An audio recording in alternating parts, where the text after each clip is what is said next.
Welcome to Narrative Nights. Step into a world of mystery, intrigue, and suspense. At Narrative Nights, we bring you thrilling detective stories that will challenge your mind and keep you guessing until the very end.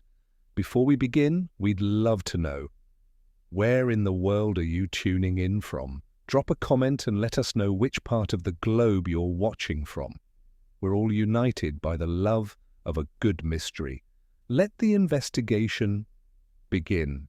Shadows in the Village. Chapter 1. The Quiet Shadows of St. Mary Mead. It was a fine Thursday afternoon in St. Mary Mead, the kind of day that seemed too peaceful for trouble. The sun hung lazily in the clear blue sky, casting a golden glow on the cobblestone streets. The village was always quiet at this hour, with only the occasional click-clack of hooves on stone or the distant call of a bird interrupting the stillness. It was the sort of village where time seemed to slow down, where the hustle and bustle of the outside world had little place, and where nothing, it seemed, could ever go awry. But as anyone who knew Miss Jane Marple would tell you, St. Mary Mead was a place of secrets, secrets that could be hidden in the most unexpected places. Miss Marple, a sprightly old woman with silver hair neatly pinned in place and sharp eyes that missed nothing, had lived in the village for many years. She was known for her knitting, her tea-drinking, and her seemingly innocuous chats with the villagers. However, behind her gentle demeanor was a mind that could unravel even the most tangled of mysteries. This particular afternoon, Miss Marple was seated in her modest parlour, knitting a scarf for her niece. The ticking of the clock was the only sound breaking the silence when there was a knock at the door. Miss Marple looked up, her sharp eyes narrowing ever so slightly. "Come in, dear," she called in her soft, yet firm voice. The door opened, and a young woman entered. She was of average height, with brown hair tied in a simple bun. Her face, however, looked troubled, and her eyes were wide with something more than simple anxiety. She was Clara Dean, the daughter of the local baker, a girl known to Miss Marple for her shy nature and gentle manners. "Miss Marple, I don't know who else to turn to," Clara said, wringing her hands nervously. Miss Marple set her knitting down on the side table and looked at Clara with a steady gaze. "Tell me what's on your mind, my dear." Clara hesitated for a moment before she spoke, choosing her words carefully. "It's my father, Miss Marple. He's been acting strange. For the last few weeks, he's been locking himself in his room and muttering to himself. I don't know what's happened to him. It's as if something's haunting him, but he won't say what." And Clara swallowed hard, her voice faltering. "And he's become frightened. Terrified, even. I don't know what to do." Miss Marple's eyes softened with sympathy. "I see. You said he's been locking himself in his room." Clara nodded. "Yes, and I've noticed something else too. Every night, he looks through an old chest he keeps in the attic. The one he inherited from his father. I've tried to ask him what's inside, but he always says it's nothing." Miss Marple leaned back in her chair, her gaze thoughtful. "Have you noticed anything else unusual? Perhaps any particular incident or conversation that could have sparked this change in him?" Clara shook her head. "No, Miss Marple. It just started one evening, and it's been getting worse ever since. He's become more withdrawn, more anxious. I fear for him. I don't know what to do." Miss Marple remained silent for a moment, considering the young woman's words carefully. Finally, she spoke. "There's something at work here, Clara. Something that's troubling your father, but I believe it's not just the mind that's at play here. It's something deeper, something more insidious. I shall have a word with him, if you'd like." Clara looked up, hope flickering in her eyes. "Oh, Miss Marple, would you? I'd be ever so grateful." Miss Marple gave a reassuring smile. "I shall see what I can do. Don't worry yourself, dear. I'll take care of it." Later that afternoon, Miss Marple made her way to the Dean household, a quaint cottage at the far end of the village, nestled between ivy-clad stone walls. The scent of freshly baked bread lingered in the air, and Miss Marple could hear the faint hum of Clara's mother working in the kitchen. She was greeted at the door by Mr. Dean, the baker himself, who looked somewhat harried but still managed to extend a polite greeting. "Miss Marple, what brings you here this fine day?" he asked, his voice slightly strained. "I've come to speak with you, Mr. Dean," Miss Marple said, her tone kind yet firm. "I believe there's something troubling you, something that you've been keeping to yourself." Mr. Dean stiffened at her words, his expression faltering for a brief moment. "I don't know what you mean, Miss Marple. There's nothing wrong here. Nothing at all." Miss Marple studied him closely, her eyes narrowing slightly. "Then perhaps you wouldn't mind if I took a look in the attic, just to see for myself." Mr. Dean hesitated, his hand twitching at his side. I'm afraid that's not necessary." But Miss Marple was already making her way towards the narrow staircase that led up to the attic. There was no stopping her once her mind was made up. With a soft creak, the door to the attic opened, revealing a dusty room filled with old trunks and forgotten relics of the past. Miss Marple walked over to the chest Clara had mentioned, running her fingers over the worn wood. There was something about it, something that seemed out of place. She crouched down and lifted the lid carefully. Inside, the chest was filled with old letters and papers. But what caught her eye wasn't the contents, it was a small, tarnished key, tucked away at the very bottom of the chest. Miss Marple picked it up, turning it over in her hand.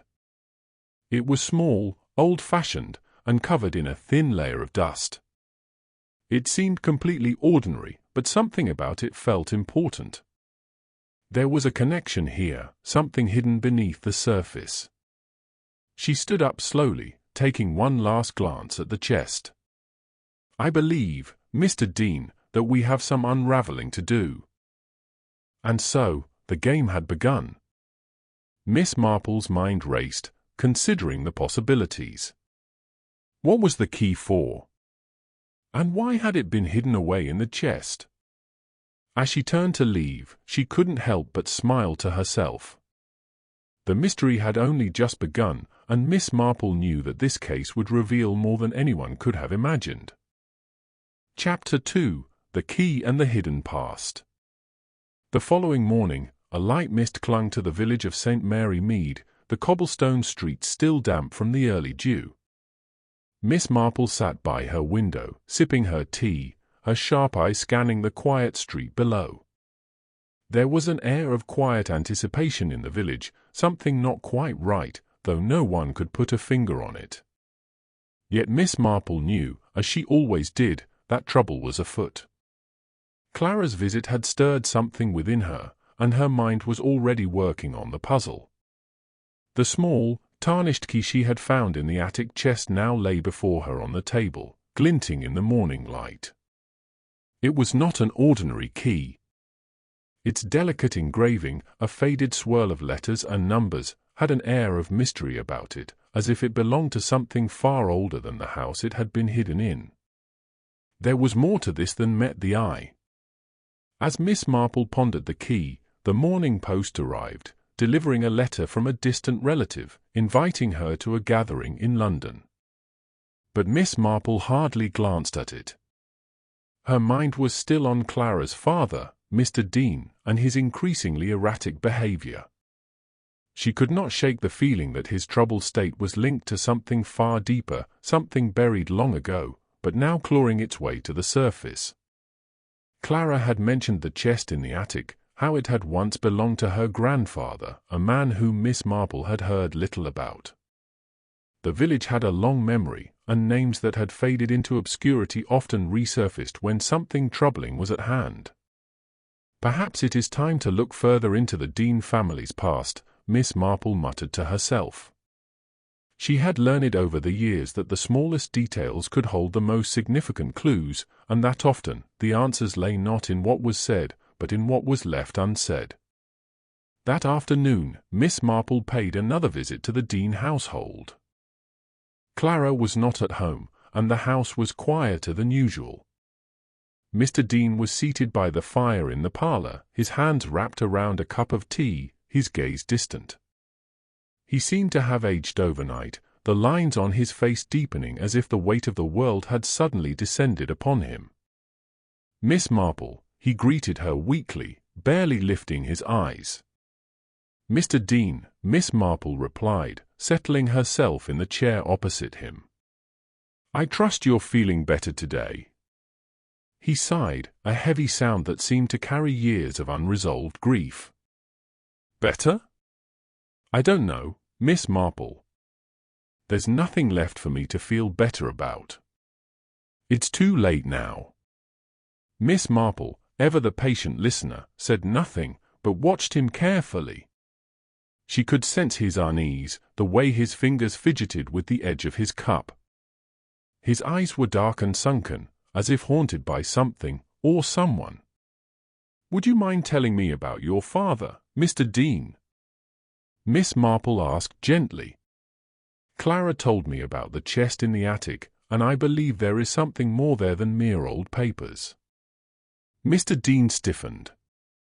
"That chest is nothing but memories of a past long gone." He stopped himself, shaking his head as though trying to push the thoughts away. "Memories can be tricky things," Miss Marple observed, her voice calm yet piercing. "They tend to surface when we least expect them, especially when they're tied to something important. Something we might not want to remember." For a long moment, there was silence between them, the crackling fire the only sound. Miss Marple did not press him further but simply waited, her steady gaze never leaving his face. After what felt like an eternity, Mr. Dean spoke, his voice low and measured. "I never wanted Clara to know," he muttered. "I thought I could keep it all buried, keep it hidden from her. But now she's involved, and I can't protect her anymore." Miss Marple's interest piqued. "Protect her from what, Mr. Dean?" The baker's eyes flickered, as though he had just realized the weight of his own words. "From the truth. From the secret I've carried all these years. I should have told her sooner, but I was afraid. I thought if I stayed silent, it would go away." Miss Marple leaned forward, her eyes narrowing slightly. "The truth about what, Mr. Dean?" "The chest in the attic is but a small part of this mystery. I believe there is more you're not telling me." He hesitated, his lips trembling. "It's about my father," he finally said. "And the things he did, the people he hurt. I never wanted Clara to know any of it. But I fear that the past is catching up with me. And with her."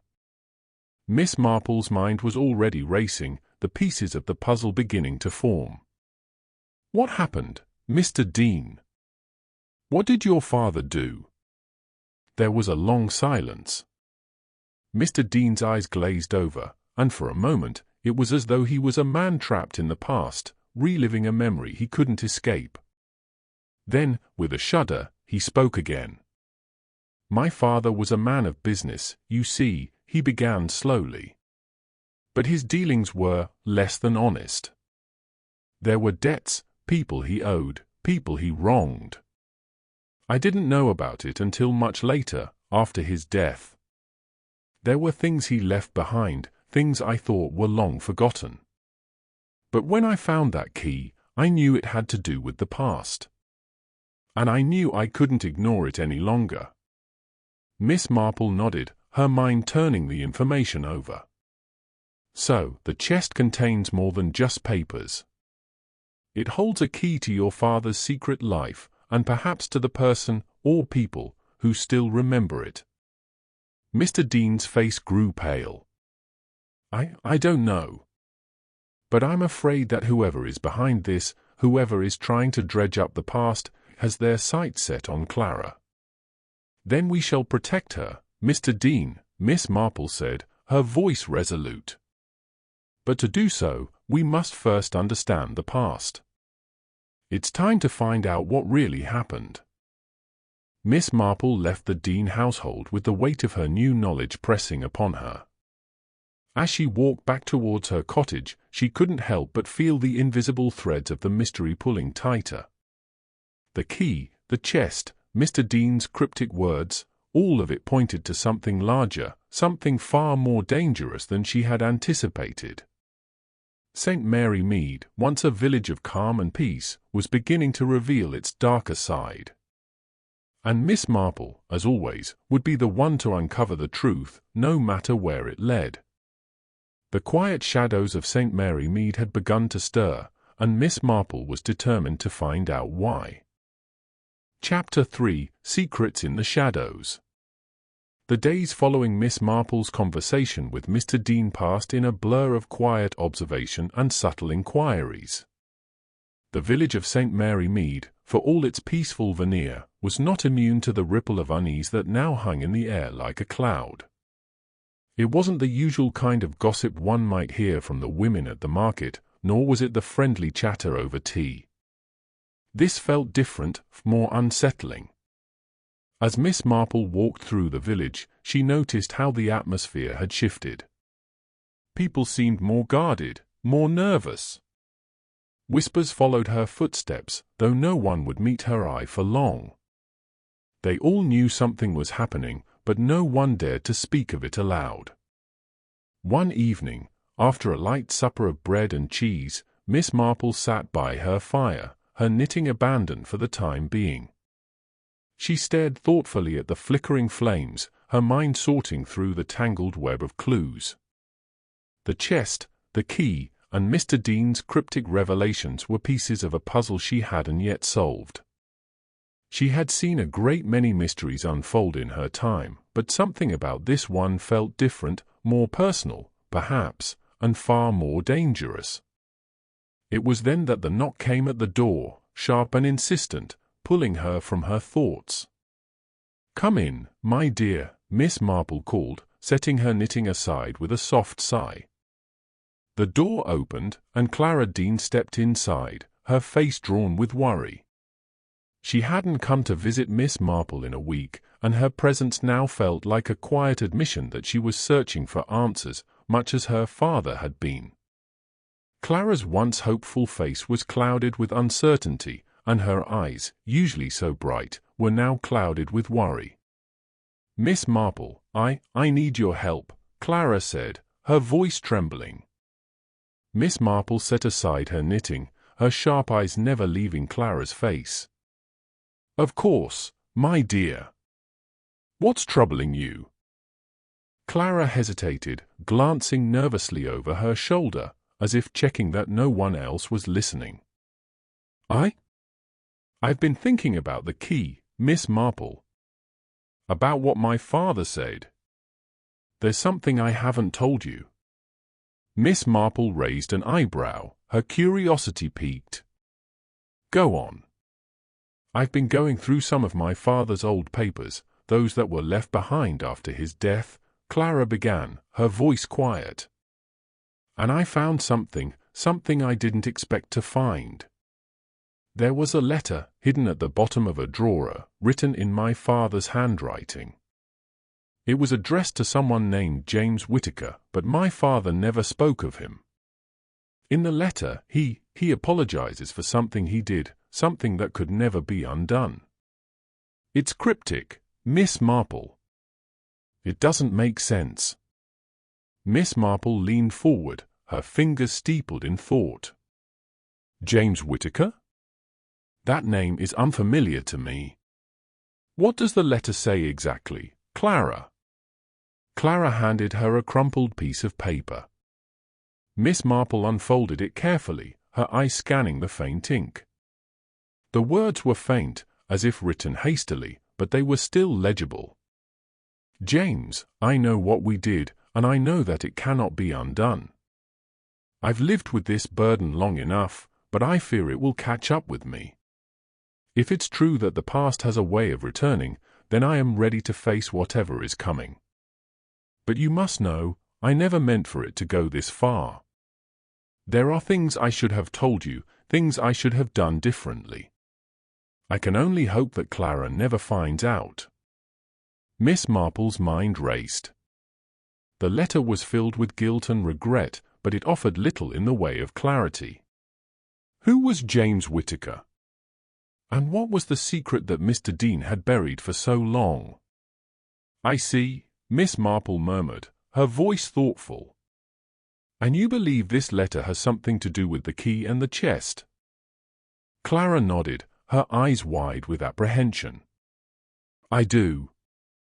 There's more, Miss Marple. My father's behavior, it's been odd lately, but now, after finding this letter, I'm afraid there's something even darker going on." Miss Marple stood up, her movements deliberate. "We must go to the Dean house again, Clara.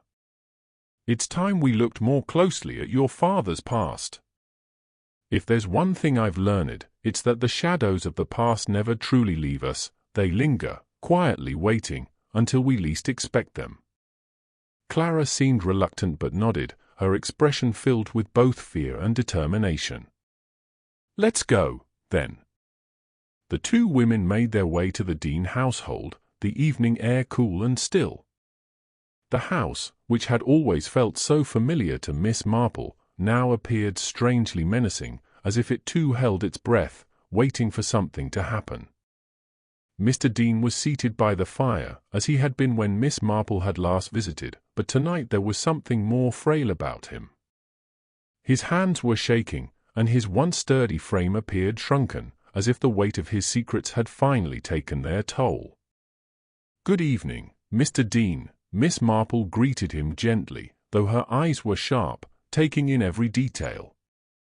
"Miss Marple," Mr. Dean replied, his voice barely above a whisper.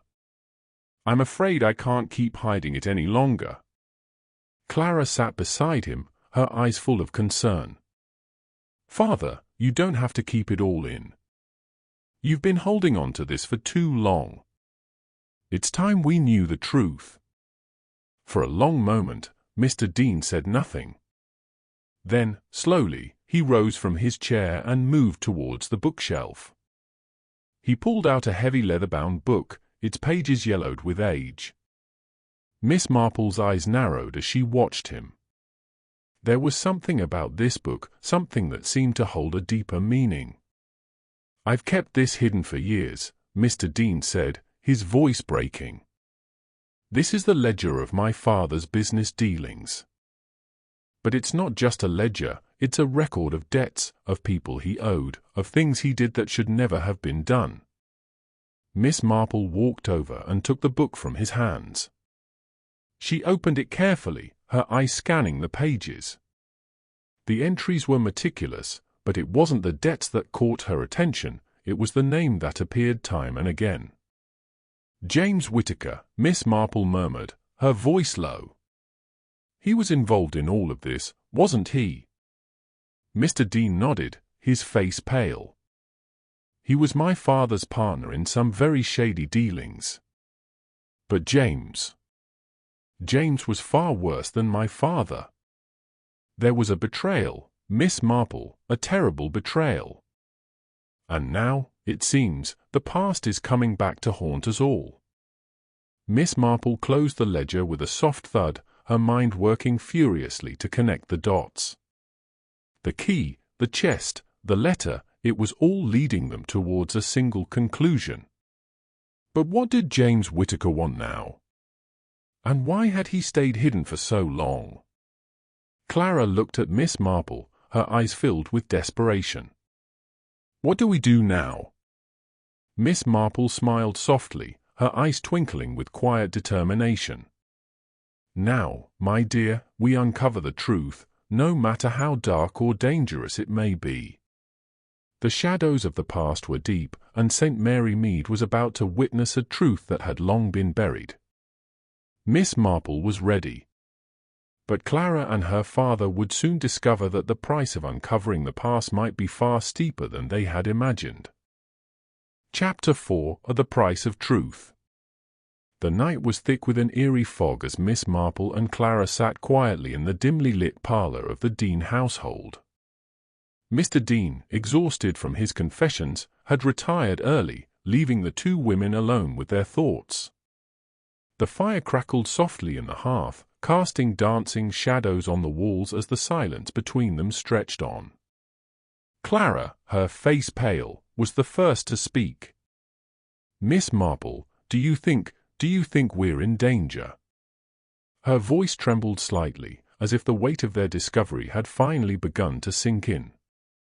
Miss Marple looked at her, her expression serene yet filled with a quiet intensity. "Danger, my dear, is often more insidious than we realize.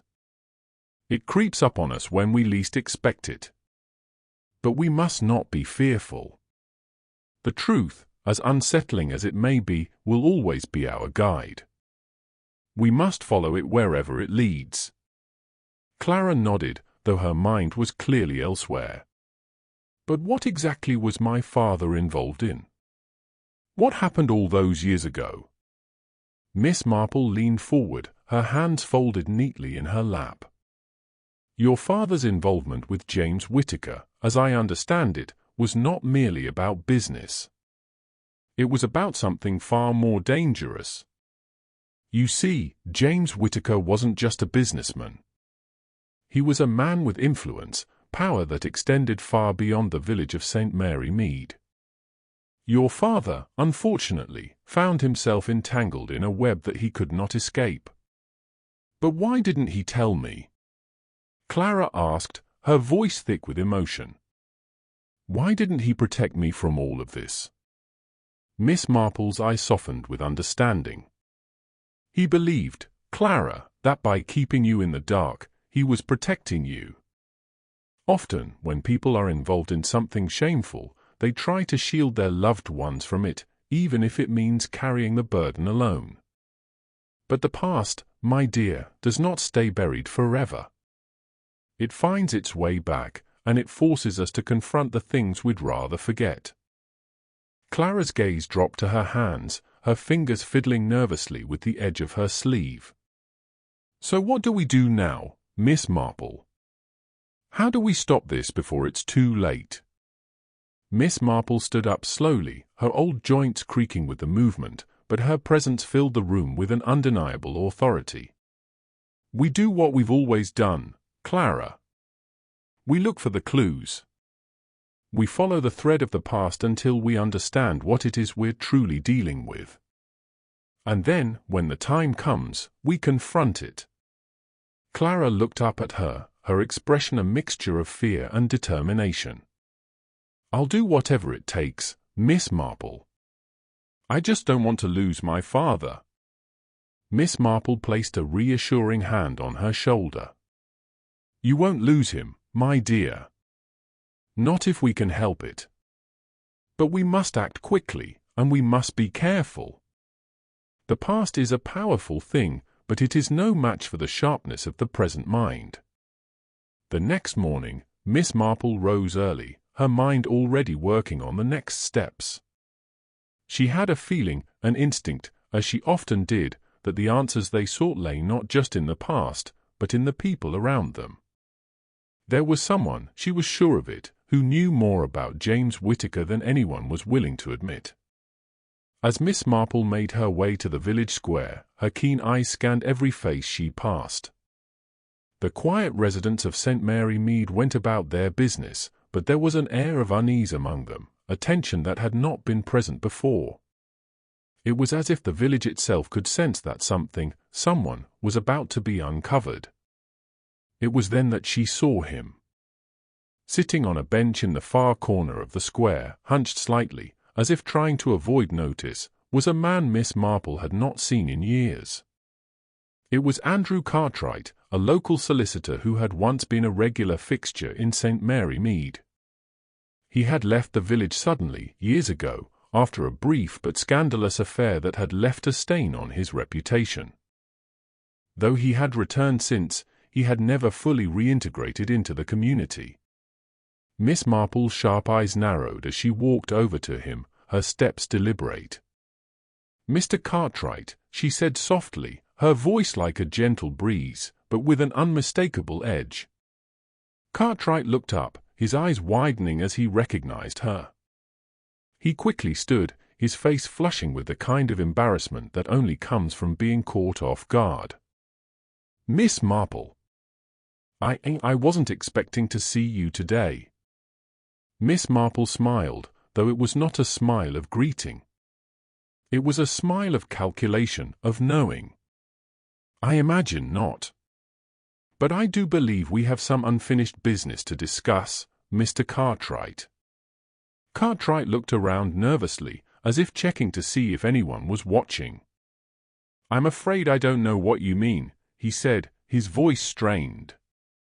Miss Marple's gaze remained steady, unblinking.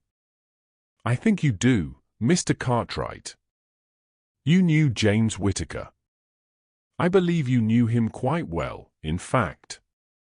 And I believe that you know more about his dealings than you've ever let on." Cartwright stiffened, his eyes flickering with the kind of unease that only comes from being caught in a lie. I don't know what you're talking about. Whittaker was a man I had little to do with." Miss Marple raised an eyebrow, her voice growing firmer. "Perhaps. But I have reason to believe otherwise. You see, Mr. Cartwright, I know about the debts. I know about the people your father worked with, how they were entangled with Whittaker's operations. And I know that you were involved in more than just business dealings. There was a friendship there, wasn't there?" Cartwright's face paled, and for the first time, Miss Marple saw a flicker of fear in his eyes. He took a step back, his hand reaching into his pocket, but Miss Marple was quicker. Her mind worked swiftly, and in a flash, she realized what he was reaching for. "Don't," she said, her voice a sharp warning. "I suggest you tell me the truth, Mr. Cartwright. You've been running from it long enough." Cartwright's hand trembled as he withdrew a small, well-worn envelope from his coat pocket. He held it out to her with reluctance, his eyes avoiding hers.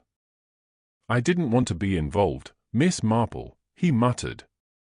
"But there's a letter inside that explains everything. It's not what you think."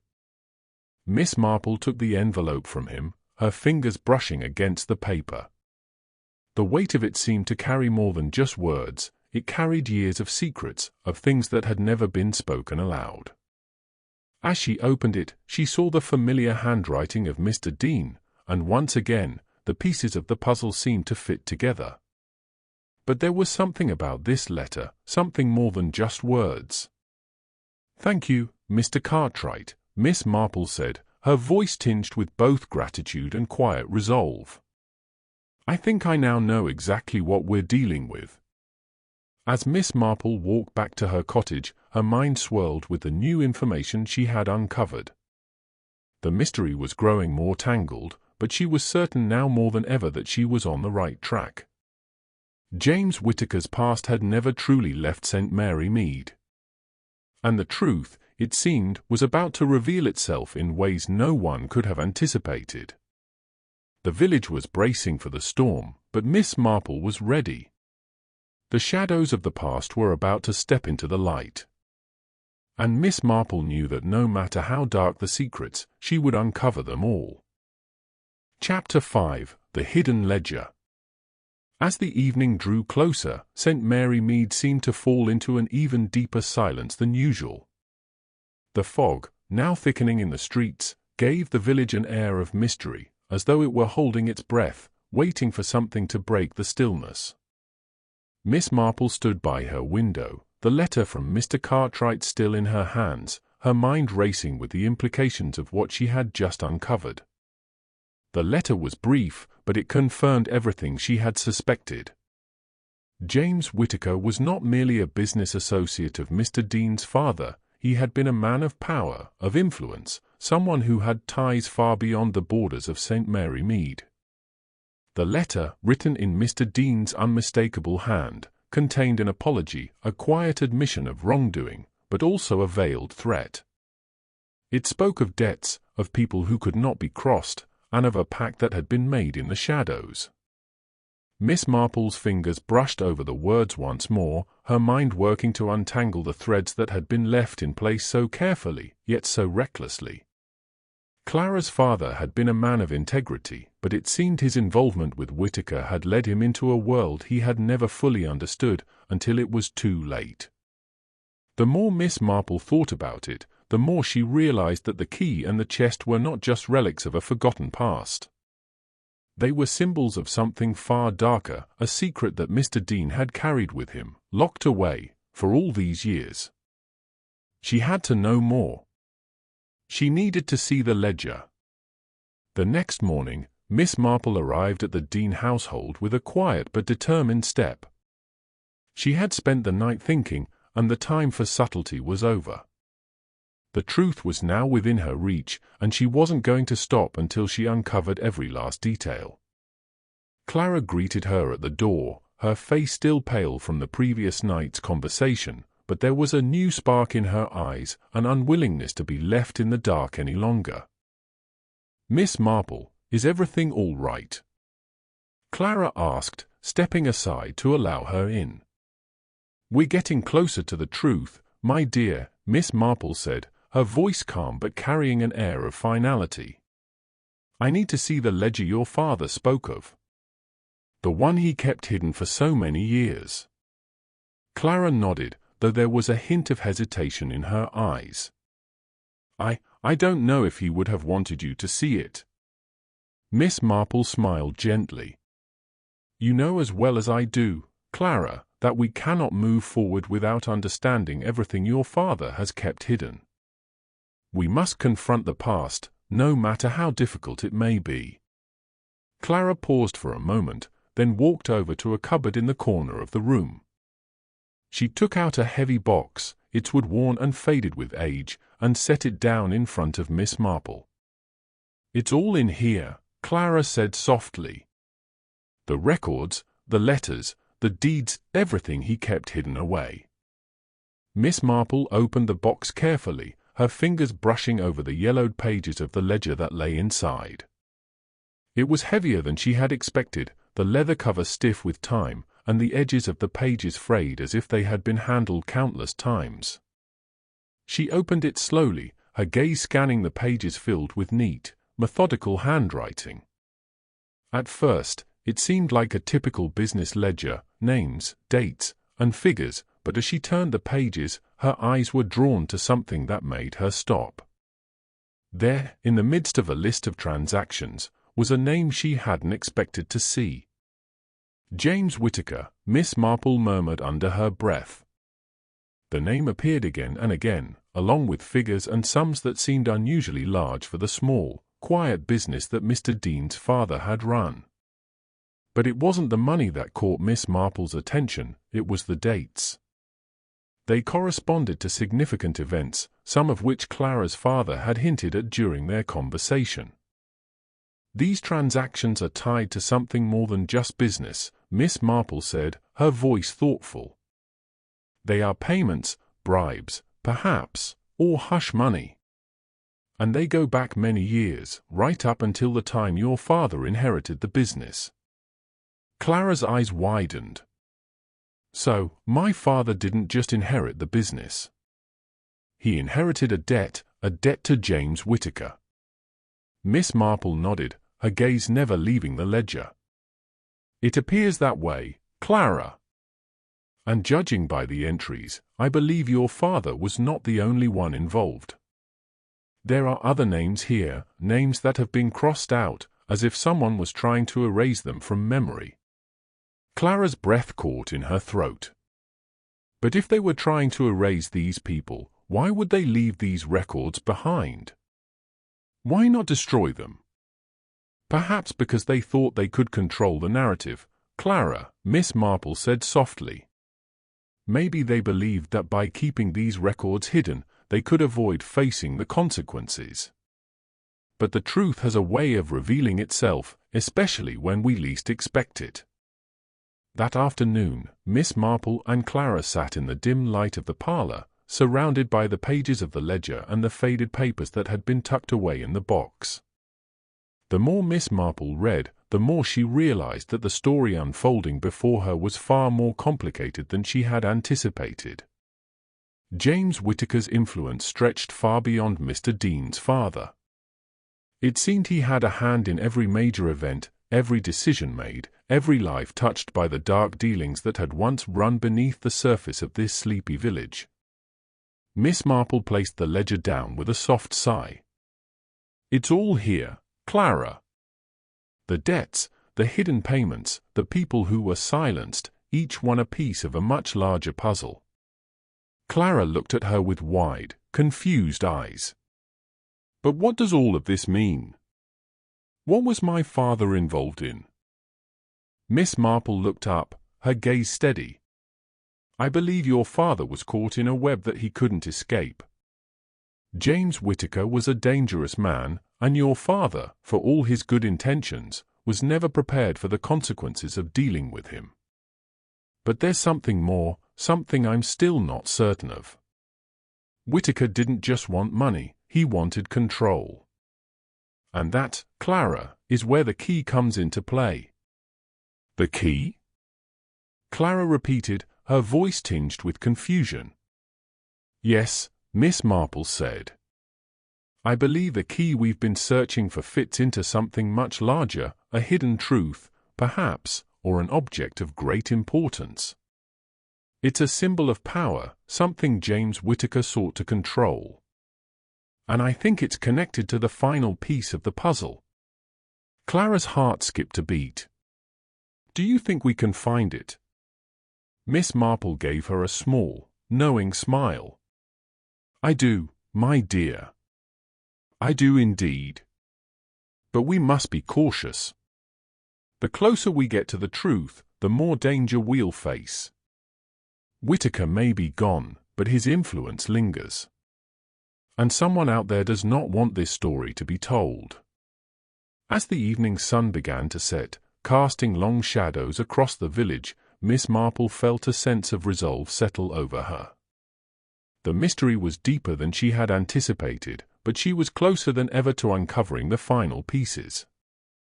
St. Mary Mead, once a village of quiet innocence, was about to have its secrets laid bare.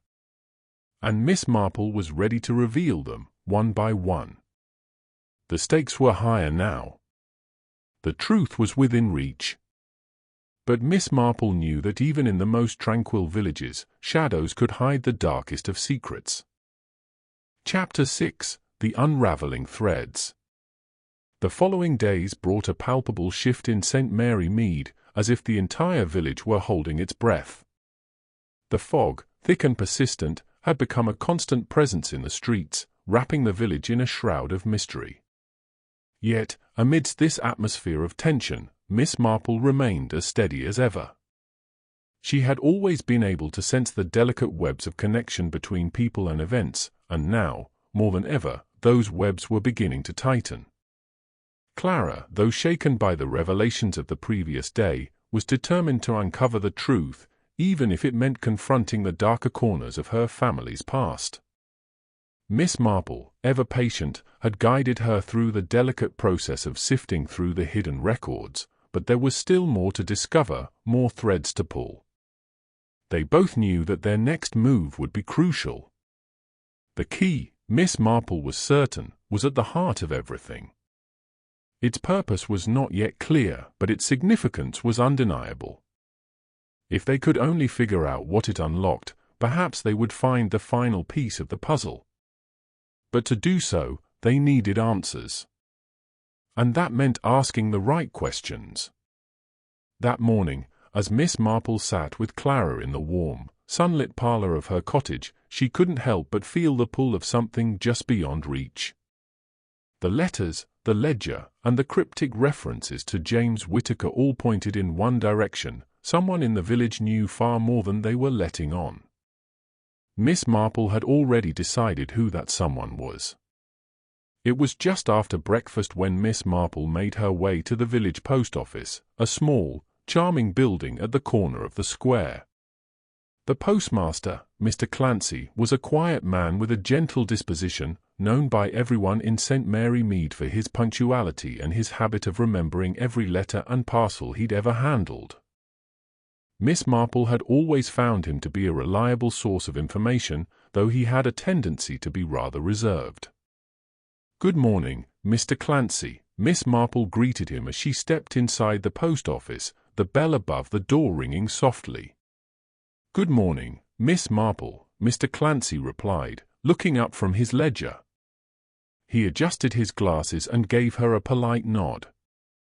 "What can I do for you today?" "I wonder, Mr. Clancy," Miss Marple began, her voice casual but laced with a subtle intensity, "if you've had any letters recently, perhaps from out of town, addressed to someone by the name of James Whittaker." The postmaster's face froze for a split second, his hand hovering over a pile of letters. Then, with remarkable speed, he straightened up and cleared his throat. "James Whittaker, you say," he repeated, his tone suddenly less casual. "I can't say I've seen anything by that name recently, Miss Marple." "Why do you ask?" Miss Marple's gaze remained steady. "It's just that I've come across some old records, Mr. Clancy, and there seems to be a connection between Mr. Whittaker and certain events in the village. I thought, perhaps, if he had corresponded with anyone here, we might learn something new." Mr. Clancy hesitated, clearly uncomfortable. "I assure you, Miss Marple, we keep all correspondence strictly confidential. There's nothing of particular interest in our files regarding Mr. Whittaker, I'm afraid." Miss Marple's eyes narrowed slightly. "Of course. But I can't help but wonder if there might be something that's been overlooked. It's only natural to be curious about the past, wouldn't you agree?" The postmaster shifted uncomfortably, his fingers tapping nervously on the counter. After a long pause, he looked up, his voice low. "Well, now that you mention it, Miss Marple, I do recall a letter from years ago, quite a peculiar one. It was addressed to Mr. Whittaker, but it was never claimed. It came during the time when Mr. Whittaker was, well, in the thick of his dealings with Mr. Dean's father. The letter was never delivered, and I didn't think much of it at the time.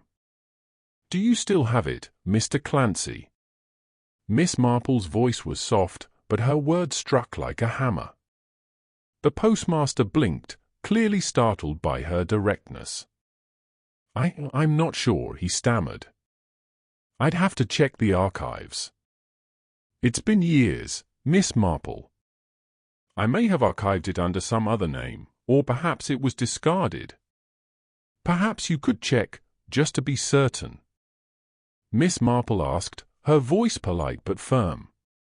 "Of course, Miss Marple." "Let me see what I can find," Mr. Clancy muttered, his tone shifting to one of reluctant compliance. He disappeared into the back room, leaving Miss Marple to wait with a quiet but purposeful look on her face. 10 minutes later, Mr. Clancy returned with a small, yellowed envelope, its edges frayed by time. "Here it is," he said, his face pale. "It was addressed to James Whittaker, but it's marked with a strange symbol, like a code, almost. I didn't think much of it at the time, but now, well, here it is." Miss Marple took the envelope from him gently, her fingers grazing over the strange symbol stamped on its surface. It was unlike any seal she had ever seen, a twisted combination of letters and numbers, almost like a cipher. The letter itself was carefully folded inside, written in a handwriting that was elegant but slightly rushed, as though the writer had been under pressure. She opened the letter carefully, her eyes scanning the contents. The writing was a mixture of formal business language and personal sentiment, though it was the last few lines that caught her attention.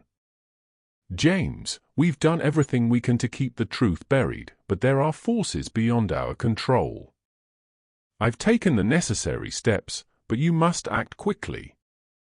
The ledger is the key. If anyone finds it, we will both pay the price. Do not trust the village. The past has a way of catching up with us, and soon there will be nowhere left to hide. Miss Marple's heart skipped a beat as she read the final lines.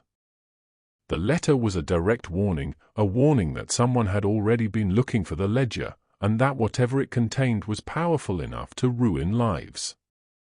Mr. Clancy, Miss Marple said, her voice steady but urgent, I must take this letter with me. It is vital to solving the mystery, and I believe it holds the key to everything. Mr. Clancy nodded, his face a mixture of confusion and fear. I don't understand, Miss Marple, but if you think it's important, then take it. Just be careful. As Miss Marple made her way back to her cottage, the weight of the letter in her hands felt heavier than she had anticipated. The pieces were falling into place, but with each revelation, the danger was becoming more apparent. There were people in the village who wanted the past to remain buried, and they would do anything to stop Miss Marple from uncovering the truth. The key, the ledger, and now this letter, it was all leading her down a path that would force her to confront not only the dark history of St. Mary Mead but also the lengths to which people would go to protect their secrets. Miss Marple had always believed in the power of truth, but she knew that in this case, it might come at a price. And that price, she feared, was far higher than anyone could have imagined. As night fell over the village, Miss Marple sat by her fire, the letter in her hands, her mind already calculating the next steps. The past was closing in, but Miss Marple knew that the only way to move forward was to keep her wits sharp and her resolve stronger than ever. The final pieces of the puzzle were in her hands. Now, all she had to do was put them together. Chapter 7: A Shadow in the Village. The following morning, the mist that had clung to St. Mary Mead for days finally began to lift, though the chill remained, an unspoken reminder of the secrets that still lingered in the corners of the village. Miss Marple sat at her small desk by the window, the letter from Mr. Clancy open before her, the mysterious warning in black and white still echoing in her mind. She was no stranger to danger or deception, but something about this case felt different. It was as though the shadows were gathering, drawing closer. The letter had made it clear that someone was desperate to keep the truth hidden, and Miss Marple had no intention of backing down now. Her thoughts were interrupted by a soft knock at the door. "Come in, Clara," Miss Marple called, her voice calm and welcoming. Clara entered, her face pale but determined. She had been quieter than usual since Miss Marple had shared her findings with her, but today she seemed more resolute. Her hands were folded tightly in front of her, and her eyes, though tired, held a glimmer of purpose. "Miss Marple," she began, her voice steady, "I've been thinking. I can't ignore this anymore. I need to know the truth about my father's involvement with James Whittaker, and I need to know what that ledger means. You've seen it too, and I think we both know it's not just about money or business dealings." Miss Marple nodded, giving Clara a reassuring smile. "You are absolutely right, Clara. It's more than just business, it's about a secret that has been buried for too long. But to uncover the full truth, we need to be careful. The village is watching, and we must not reveal too much too soon." Clara nodded, her eyes hardening with determination. "What do we do now?" Miss Marple stood, carefully folding the letter and placing it inside her coat pocket. "Now, we find out who else is involved. There are people in this village who know far more than they let on, and it's time to have a word with them." The village square was quiet as Miss Marple and Clara walked towards the local inn. The building seemed almost too still, as though the entire village was waiting for something to break the silence. The inn, a modest establishment with a warm glow from the windows, was where many of the village's more private discussions took place. It was also the meeting place for the local gentry, those who, on the surface, appeared above reproach, but were often more deeply involved in the village's darker dealings than anyone cared to admit. Miss Marple had her suspicions about the innkeeper, Mrs. Barnaby. A woman of considerable age, Mrs. Barnaby had been running the inn for years, but she was also known to have a keen memory and a fondness for gossip. Miss Marple was certain that she knew more about James Whittaker's dealings than she had let on, but whether she would be willing to share that knowledge was another matter. Inside the inn, the fire crackled merrily in the hearth, casting a warm glow over the tables. Mrs. Barnaby, with her sharp eyes and disarming smile, was behind the bar, serving drinks to a small group of villagers. As Miss Marple and Clara approached, the conversation around them stilled for just a moment before resuming, and Miss Marple could feel the eyes of the room on her. "Good morning, Mrs. Barnaby," Miss Marple said, her voice as pleasant as ever. Mrs. Barnaby looked up, her smile never faltering. "Ah, Miss Marple, it's always a pleasure to see you. And Clara, my dear, you're looking well." Her eyes flickered briefly to Clara's face, her expression softening. "What brings you both here today?" "We were hoping to have a word with you, Mrs. Barnaby," Miss Marple replied, her tone as friendly as ever, though her eyes were sharp. "I'm sure you remember James Whittaker. He was quite a frequent guest here in the past, wasn't he?" The innkeeper's smile faltered, just for a second, but it was enough for Miss Marple to notice. "Oh, yes," Mrs. Barnaby said, her voice slightly strained. "Mr. Whittaker was a man of particular interests. Always kept to himself mostly, but always paid his tab. Nothing to concern oneself with." Miss Marple leaned in slightly, her voice lowering to a more confidential tone.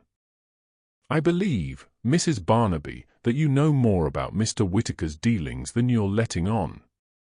I'm afraid it's important, and I believe you could help us, if you're willing to."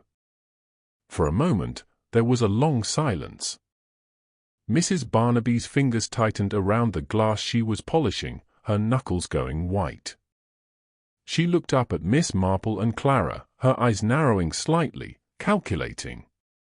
"What exactly are you suggesting, Miss Marple?" she asked, her voice guarded. Miss Marple smiled, but it was a smile that carried a hint of something darker, an understanding that Mrs. Barnaby knew far more than she was willing to admit. "I'm suggesting that you tell us what you know about the ledger. About the debts and the people involved. We're not just looking for answers, we're looking for the truth. I'm sure you understand how important that is." Mrs. Barnaby hesitated, her lips pressed tight.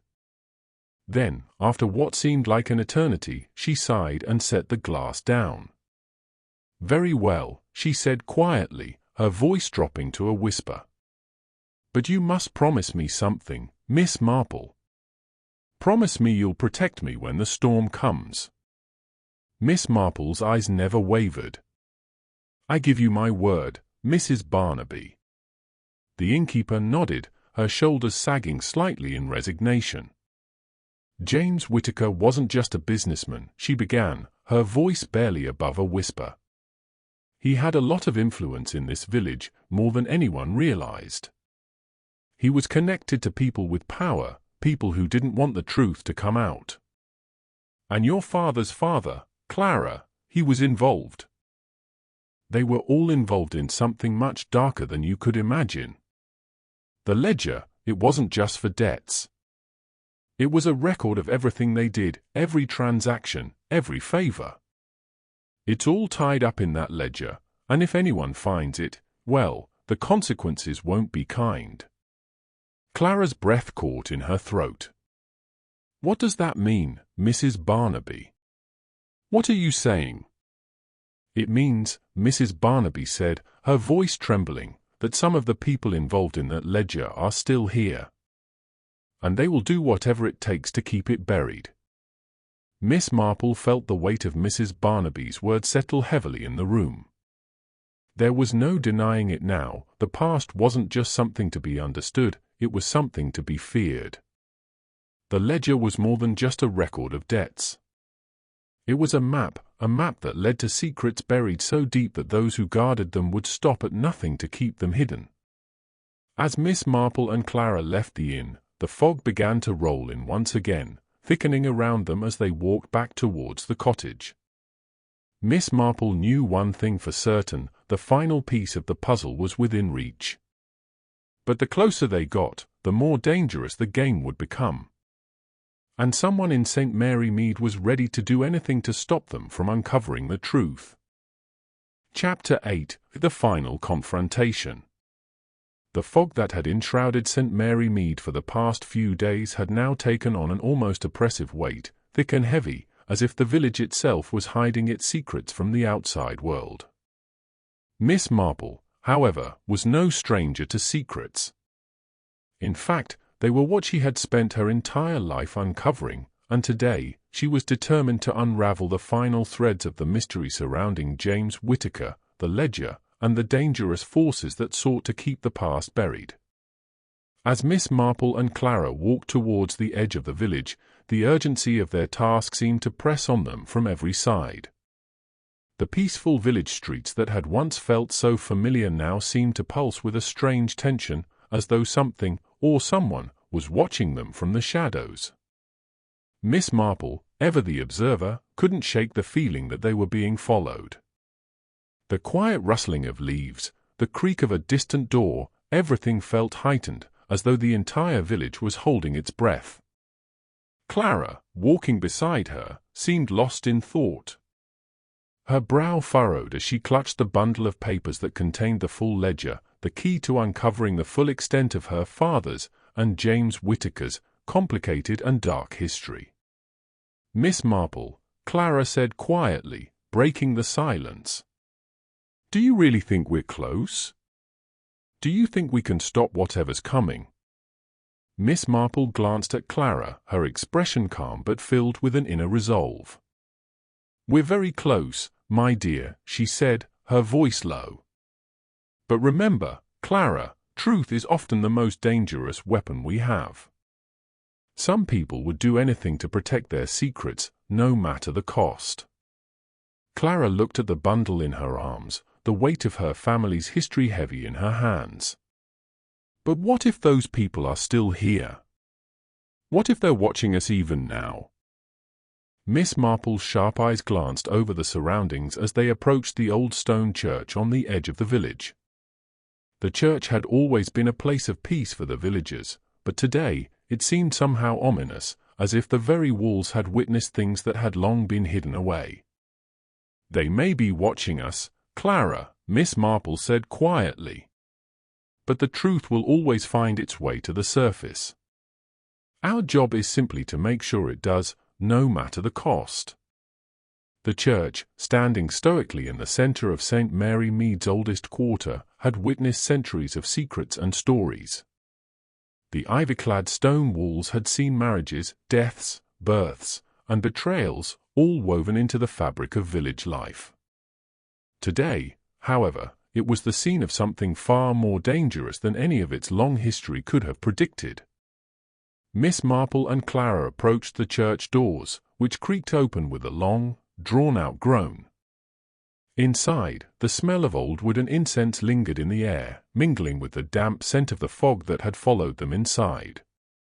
It was empty, save for a few stray beams of light streaming through the stained glass windows, casting colorful patterns across the pews. "This is where it all started," Miss Marple murmured, her eyes scanning the rows of empty benches. "And it is where it will end." Clara looked at her, puzzled. "What do you mean, Miss Marple?" James Whittaker had many ties, many dealings, one of which was with a man here in the village, Miss Marple continued, her voice growing steady. "A man who wanted to keep everything hidden for his own benefit. But today, Clara, we will expose it all." Just as Miss Marple finished speaking, a figure stepped out from behind the altar, casting a long shadow in the dim light. Clara gasped, her heart racing, as she recognized the man before them. It was Mr. Clancy, the postmaster. Mr. Clancy," Clara said, her voice trembling. "What are you doing here?" Mr. Clancy smiled, but there was no warmth in his expression, only a coldness that sent a chill through the air. "I should have known you'd figure it out eventually, Miss Marple," he said, his voice low and ominous. "You've always been too clever for your own good." Miss Marple's eyes never left him, her expression unreadable. "So it was you all along, Mr. Clancy," she said, her tone calm, but with a sharp edge. "You've been behind all of this." Mr. Clancy laughed softly, a bitter, hollow sound. "Behind it? Perhaps. But I wasn't the only one. There are others, Miss Marple. People who would do anything to protect what's theirs. You've already seen how far they'll go." Clara stepped back, her eyes wide with disbelief. "But why, Mr. Clancy? Why would you involve yourself in this? Why hurt so many people just to hide the past?" Mr. Clancy's face darkened. "The past isn't something you can just bury, Clara. It's something you can control. And when you have control, you have power. Your father never understood that. He was weak, too concerned with what was right and wrong. But I saw things differently." Miss Marple stepped forward, her voice quiet but firm. "So you worked with James Whittaker, and you were determined to protect the legacy of whatever it was he left behind. The ledger, the debts, the lives that were ruined, all of it meant nothing to you so long as you stayed in control." Clancy's smile twisted. "You don't understand, Miss Marple. I didn't have a choice. No one does when you're dealing with people like Whittaker. You think it's all about money and power, but it's not. It's about survival. And when you've been threatened enough times, you learn how to fight back by any means necessary." Clara's voice trembled with anger and fear. "But you're lying, Mr. Clancy. You didn't care about my father, about any of us. You cared about yourself." Mr. Clancy's eyes flickered, and for a moment, something like regret passed through his expression. But it was gone in an instant, replaced by cold calculation. "You don't understand, Clara. No one does. I've done things I can't take back. And now you're here, digging up the past, and I can't let that happen." Miss Marple's sharp eyes narrowed as she took a step toward him, her voice cold and final. "I'm afraid, Mr. Clancy, that you've underestimated us. The truth is coming out, whether you like it or not. And when the truth comes, there's no hiding from it." At that moment, Clara, who had been silent for the past few moments, suddenly stepped forward, her eyes wide with recognition. "The key," she whispered, holding it out to Miss Marple. "It fits in the altar." Miss Marple's eyes widened, and she moved swiftly toward the altar, where a small, almost imperceptible slot was visible beneath the stone carvings. She inserted the key, and with a faint click, the altar moved, revealing a hidden compartment. Inside, wrapped in a cloth, lay a thick bundle of papers, much like the ledger they had found. But this was something more. Miss Marple pulled it out and unfurled it carefully. It was a final confession, written by James Whittaker himself, revealing the full extent of the scheme, the bribes, and the corrupt dealings that had poisoned the village for decades. And there, at the bottom, in unmistakable handwriting, was the final twist, the name of the person who had been pulling the strings all along. Miss Marple turned to face Mr. Clancy, her eyes hard. "The truth always finds a way to the surface, Mr. Clancy. And now, everyone will know what you've done." The fog had finally lifted from St. Mary Mead. And with it, the dark secrets of the village were laid bare, their truth no longer hidden in the shadows. The past was no longer a ghost that haunted them, it was a lesson, one that Miss Marple had learned long ago. And the villagers, though unaware of what had transpired, would soon know nothing but the piece of a truth finally revealed. Miss Marple had won again.